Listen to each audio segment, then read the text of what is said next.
Well, Sha'Carri Richardson lost the race, and it wasn't too fast either. It was kind of like surprisingly slow.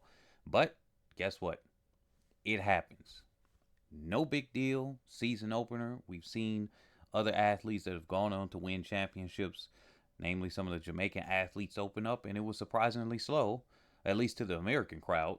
So, nothing too big to worry about, but we'll get into that in a second. You're now listening to Head and Shoulders ATR, where we cover athletes' performances and otherwise that are head and shoulders above the rest. So today we got a lot to talk about. We're going to talk about Sha'Carri Richardson. I like this picture that from her from last year, 2023, and we're going to talk about Angel Reese. So these two athletes will be the focus today. I'm going to make a quick mention before I get into that about Christian Coleman and Fred Curley. So Christian Coleman, Fred Curley, I'm looking at this like, hey, Christian Coleman went from win indoor to a win outdoor, and the tail end of his 100 meter in his opener looked very, very good. You could tell he was tiring out, but in that tail end, you're kind of expecting him to fall apart a little bit, and he really didn't. He held up, went through straight. Because normally in the past, in years past, if he's tiring out at toward the end of that 100, you see his body start to rock and lean forward. He didn't. Now his knees weren't driving up as far once he got to about 70 meters into the race, really after 60. But hey, that's kind of expected to some of the athletes in that race, particularly his type. Even with him not getting out as well as he would normally, he was able to hold this race together, and that was good. Even if the time was 10.13, and some people may not have been too happy about that. I look at this like, yeah, this is a great sign for Christian Coleman. So look out for him for the rest of the year. Let's get over to Sha'Carri Richardson. That race that she had, and I always like to bring up the results pages here since we can't really show videos too much without getting copyright struck. But I'll probably do that sometime in the future at some point if I keep posting up. Now, obviously, she had that relay where they all collectively finished in second. Cool. But that Diamond League race where she was sprinting in the 200 and it didn't look like she got out as fast. And on the one hand, because I saw the result before I saw the race, on the one hand, I was looking, well, that's in China, jet lag and everything like that. But then I looked at other performances on that same day and people in the same continent, same country, and they're running significantly faster. So I said, that's not going to be an excuse here. And then I said, well, people were hyping up 19-year-old this, 19-year-old that. Tori Lewis, she's beaten Sha'Carri Richardson. And I said, you know what? I don't care if it was a high schooler. It doesn't matter. All that really matters is later on, is somebody going to be able to win or are they not going to be able to win? So I'm going to place my cards on Sha'Carri Richardson. She does perform. I still would say she may be a little bit inconsistent. Like I said, last year, that's a one. If she can do it twice, then I will drop the she's inconsistent at championships card. Right now, you got to go on a person's history. And I say 2 seasons back. Last year she won. The year before that kind of blew up mysteriously and everything like that, especially in the 100. She crashed out pretty darn hard. Right now, she's got 1 year behind her. The tail season is going to be the strongest one as an indicator for her. Right? That's going to be the strongest one for an indicator. But the 22.99, I'm not really too concerned about the time. If she continues to show sluggish times like that later on, then sure. And Gabby Thomas, I'm going to mention that in another video coming up after this. Gabby Thomas, she's running 22 low. Okay. And many people were having a conversation saying, hey, she's able to do this. She's able to do 50 point, 34. She's able to do 50 point. She's able to do 22 low. She looks very, very ready to take on the Jamaicans later on. And I say, well, I'm going to hold my breath on it. But she's kind of like in a lane where, every other year, these two athletes just kind of get injured or struggling through injury or something like that. So I just hold my breath on it at this point. Just showing that the history of the consistency with that. But that's what I got on Sha'Carri Richardson, and I want to just point out here, um, Angel Reese, she looks pretty good. She looks pretty good. Uh, and I'm like, okay, she can dress up. That's pretty good with her. But let's point out here, going over to this article outside of that.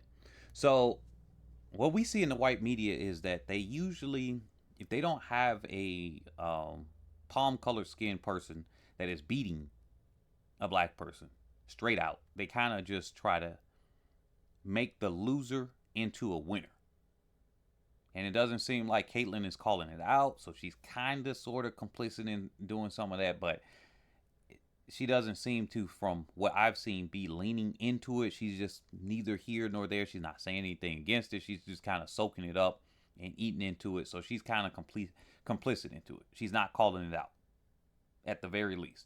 She hasn't won championships, yet she became the first round overall #1 draft pick. Now, that's a whole setup. They control this system. And this is what we have to tell people all the time, especially people that are not living in the United States. And they're looking at things and see reactions that black Americans do to this whole corrupt system. The white media is all in on this whole thing. They're saying, hey, she's doing record-breaking jersey sales, and we'll see how long this goes. Because they're saying the rivalry will last. I'm like, what rivalry? A rivalry, indicates somebody being at your level or close to you. And right now, I'm looking at multiple signs. She looks kind of handsome, if you get what I'm saying. She looks kind of handsome and a little bit homely. Like, no offense. I mean, we get black athletes called ugly and look like a man all the time. I just saw that with Aaliyah Hobbs. They were calling her he and all of that in comment section. And I'm just like, no. So I say, you know what? If it's good for the goose, it's good for the gander, it's good for everybody else. So, hey, look, kind of homely looking. Hey, she ain't calling it out. I ain't trying to be too petty, but I'm Captain Petty right now. So, anyway, I don't really see a rivalry at all here. We're going to see how Angel Reese does in Chicago. That's my hometown. So, hey, look, I might actually fly in and go to a couple of games just to see it. And I'm not even kidding. I will take a picture and post that thing up if I actually do follow through and go to a couple of Chicago Sky games. Because with me, that's about the support of Chicago, supporting the athlete that she worked hard and she deserves all of the accolades and the sponsorships there. But we see time and time again, Venus and Serena Williams, in order to become the top paid tennis athlete, you got to do this for decades and decades and everything like that. And other people that are really not winning, they're getting bigger sponsorships than you. Makes no sense. That's why I said, in the world of track and field, getting back to that really quick, the person that's paid the most isn't necessarily the fastest athlete, the person that can throw the furthest, the person that gets the top performance. There's a whole bunch of different factors. Some of it is a personality thing. Some of it's going to be due to race. Let's just be honest. Some of it's going to be what a person is able to negotiate out of that sponsor. Usain Bolt got a fantastic deal. Lifetime $10 million a year. I mean, you can't ask for a better sponsorship than that. The way I'm looking at this is like, man, this dude is going to stay winning no matter what he does. He can do something. He could fail. He could crash out many times. He get his money stolen over and over, unfortunately. And he will still be okay. All right, I just decided, let me cover something about Gabby Thomas, because this is the page I'm on right now. Real quick before I go into the other video that I'm going to do specifically on her and a couple other athletes, especially covering that 400. So right now, she hasn't really landed a foot incorrectly this year. She's got a 10.88, very, very decent, even though it was slightly over the legal win, 10.88. Let's just put that at what? That's not an 11-1, even legally. So she's right at 11, right at the sub 11-ish, 11 flat area, right? She's got a 22.08 with a legal win. And I'm like, you know what? That's looking good. Then you come down to what she just did a few days ago in the 400. Look at this, 50.37. So you looking at her doing a 50.37 and able to run in about around 11 flat with legal wind and a 22.08. I think she's in very, very good shape. And depending on how this goes, she might actually be one of the legs on the 4x4. I'm like, she's looking very strong this year. Now, my only reservation is I hope she does not get injured. I swear, this will be very disappointed. If she just loses outright or something like that, I'll be satisfied with that. But if she gets injured, I'm just gonna be like, ugh. Can I pull somebody to the side and say, "What's up?" and just smack them?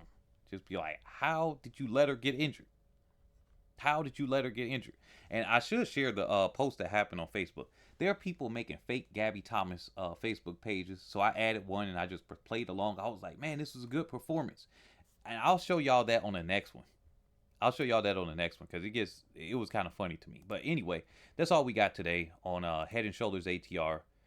You've been listening to us, and hopefully I will be coming out more regularly. But if not, then hey, this thing is kind of fun to me. So I might do once a week. I might not. Live streams, who knows about that at the current moment. But at least I'm going to be covering this. And I really didn't want to cover leading up to Paris after a while because I'm not really liking how they're, from a personal standpoint, running the country and treating really the black people. So I'm like, look, y'all can't even keep your own country together, and you are treating black people even worse now as a reaction. As a reaction, many of the government officials, police or government, and other and things like that are now trying to double down because they're losing influence in Africa. So the way I looked at it is, I'm like, I didn't really want to cover it, but I'm going to cover the sport. So as far as consistency, no clue. I'll catch you guys on the next one. Peace out.